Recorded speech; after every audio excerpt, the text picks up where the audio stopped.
Assalamualaikum warahmatullahi wabarakatuh. Selamat pagi dan selamat datang di channel YouTube Sido Tani. Kali ini saya akan membuat video bagaimana cara menguji kekuatan pupuk. Untuk menguji kekuatan pupuk ini, ya, teman-teman harus sediakan pupuk yang akan diuji. Dalam hal ini saya akan menguji pupuk TSP. Kemudian ada pupuk SS atau amonium fosfat, disingkat Amopos. Kemudian sebagai pembanding saya gunakan air murni. Nah, alat yang kita gunakan itu ini sumber arus. Sumber arusnya saya gunakan baterai sepeda motor dengan kekuatan 12 volt. Ya. Kemudian teman-teman buat rangkaian alat pengujinya. Rangkaian ini sangat sederhana ya teman-teman. Bisa gunakan ini yang pertama penjepit yang akan dihubungkan ke kutub, salah satu kutub baterai ini ya. Penjepit dihubungkan dengan kabel. Coba ini di kameranya didekatkan ya. Dari kabel yang merah ini itu dihubungkan ke bola pijarnya. Nah, dari bola pijar kemudian diteruskan ke kabel ini ya, ke yang berwarna merah ini. Coba tolong di zoom ya. Jadi rangkaiannya arus listrik tegangan rendah. Ini penjepit kabel, dari kabel masuk ke bola pijar, dari bola pijar masuk ke ini sebagai nanti kutub anoda dan katodanya. Jadi rangkaiannya itu tadi ya. Kemudian yang ini ada lagi satu kabel lagi, ini warna hitam. Ini kita hubungkan ke kutub negatifnya ya, kita titikkan ke kutub negatif. Kabel yang warna hitam ini tidak menyentuh ke bola pijar, tetapi langsung ke ini yang warna hitam ini ya. Jadi arus listrik dari baterai kabel masuk langsung ke yang warna hitam ini.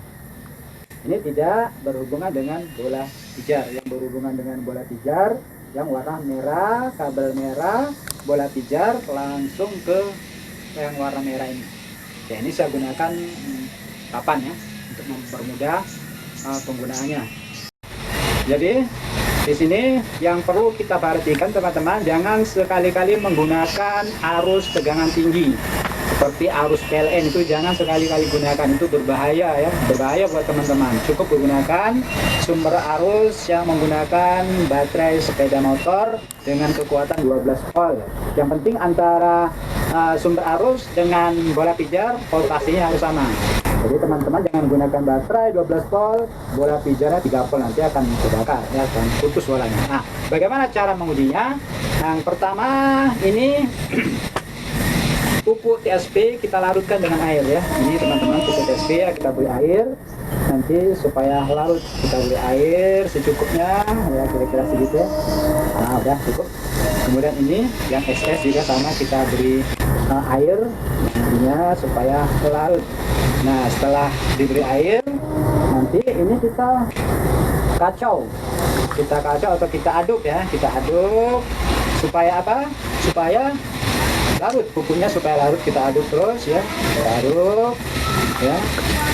Ini ya udah berubah warnanya ini karena pupuk TSP nya sudah mulai larut. Jelas pupuk TSP ini sedikit lebih sulit larut dibanding dengan pupuk SS. Nah, ini SS ya, kita kacau ya, kita aduk-aduk ya. Nah, sudah hampir 100% larut dalam air, hampir 100%. Ini coba didekatkan kameranya ya. Ini pupuk yang akan kita uji. Jadi di sini saya menguji dua macam pupuk. Pupuk yang pertama itu TSP. Ini disebut juga pupuk tunggal. Artinya pupuk TSP hanya mengandung satu macam unsur hara, yaitu fosfat. Nah, di sini sebelahnya ada pupuk SS. Pupuk SS ini pupuk majemuk, disebut juga pupuk majemuk karena dalam pupuk SS ini terkandung sekaligus dua unsur hara, yaitu unsur nitrogen dan unsur fosfat.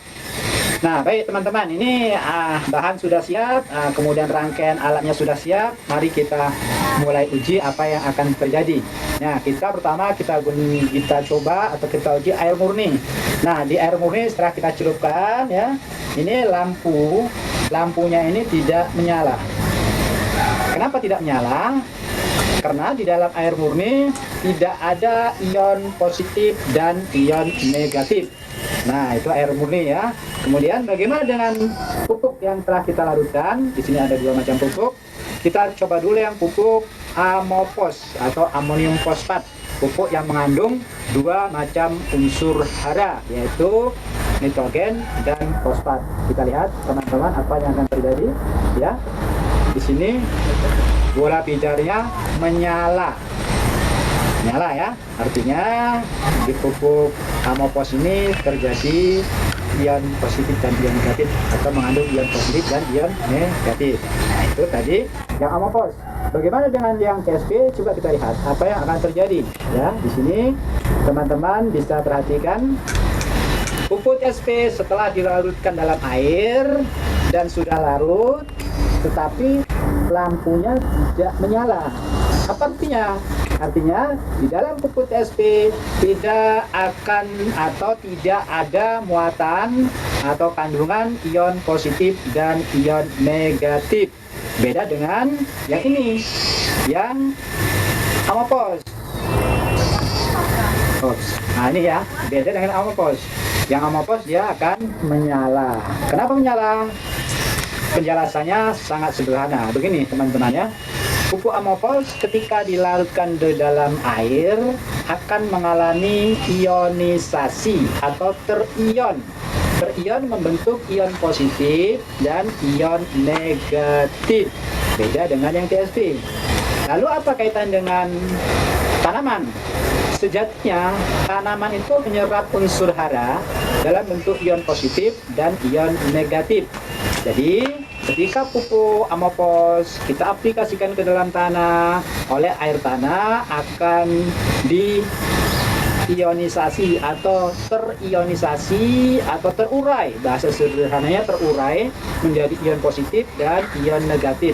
Nah, ion positif dan ion negatif yang ada di larutan pupuk inilah yang menjadi jembatan penghubung antara pupuk positif yang ini atau anoda dengan katoda, sehingga arus listrik dari baterai dia bisa menyeberang di dalam larutan pupuk ini. Kaitan dengan tanaman, pupuk yang segera terionisasi atau yang pupuk yang langsung terionisasi, maka dia akan langsung terserap oleh akar tanaman. Beda dengan pupuk TSP. Kalau pupuk TSP dia proses ionisasinya memakan waktu berhari-hari. Beda dengan yang amopos. Oleh karena itu, penggunaan pupuk atau kapan waktu penggunaan pupuk itu tergantung dari bagaimana kecepatan reaksi pupuk. Ini tadi kalau pupuk amopos ketika diberikan kepada tanaman langsung terserap. Makanya pupuk amopos ini diberikan bisa diaplikasikan pada pupuk susulan. Beda dengan pupuk TSP. Pupuk TSP ini harus pupuk dasar. Pupuk dasar artinya pupuk yang diaplikasikan pada saat tanaman dipindah tanamkan ke lapangan. Karena dia prosesnya agak lambat. Beda dengan TSP, amopos. Amopos aplikasi langsung diserap tanaman. Kalau TSP tunggu dulu, dia butuh waktu untuk bisa terurai menjadi ion positif dan ion negatif. Nah, dalam bentuk ion positif dan ion negatif inilah yang bisa diserap oleh akar tanaman. Nah, barangkali sekedar ini teman-teman ya yang bisa saya sampaikan. Nanti saya akan buat lagi video bagaimana pengaruh pupuk terhadap tanah, apakah bisa menyebabkan keasaman tanah atau tidak ya, nanti akan saya buat videonya. Oleh karena itu teman-teman jangan lupa untuk subscribe, karena subscribe dari teman-teman akan membuat saya lebih bersemangat untuk menampilkan video-video lainnya.